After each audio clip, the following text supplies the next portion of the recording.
بسم اللہ الرحمن الرحیم وَإِنَّ لَكَ لَأَجْرًا غَيْرَ مَمْنُونٍ صدق اللہ العلی العظیم۔ قبل اس کے کہ سورہ قلم کی آیت نمبر 3 کے الفاظ کے معنی آپ کی خدمت میں عرض کروں، پچھلی 2 آیتوں کا جو معنی بیان کیا تھا، یعنی قلم اور حقائق گواہ ہیں کہ آپ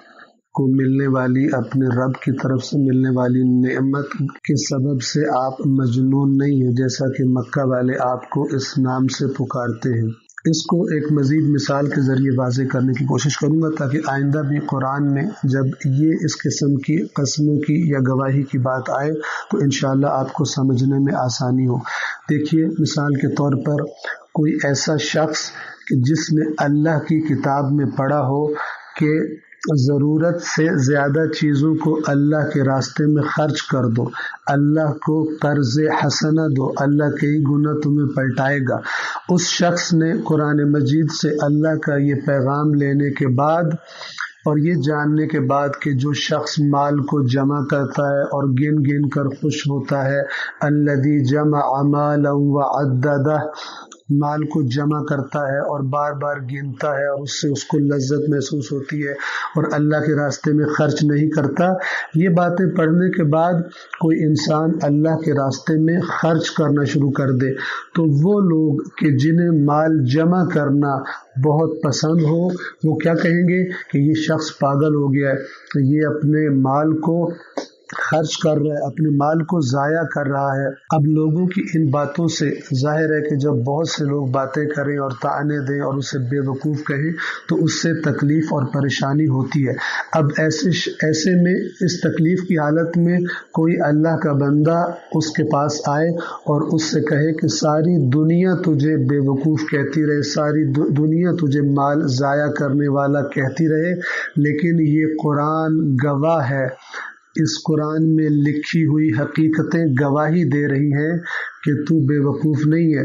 تو اللہ کے راستے میں خرچ کر رہا ہے جس کا اللہ تجھے کئی گنا اجر عطا کرے گا۔ اور در حقیقت بے وقوف اور احمق وہ افراد ہیں کہ جو مال کو جمع کرتے ہیں اور اسے اللہ کے راستے میں خرچ نہیں کرتے۔ تو یہ معنی ہے لکھے ہوئے حقائق کی گواہی کا۔ لہذا اللہ نے اپنے نبی سے فرمایا کہ وہ حقیقتیں جو لکھ کر محفوظ کر دی گئیں، اس دنیا کی، اس کائنات کی ساری حقیقتیں، اور وہ قلم کہ جن کے ذریعے ان کو لکھا گیا،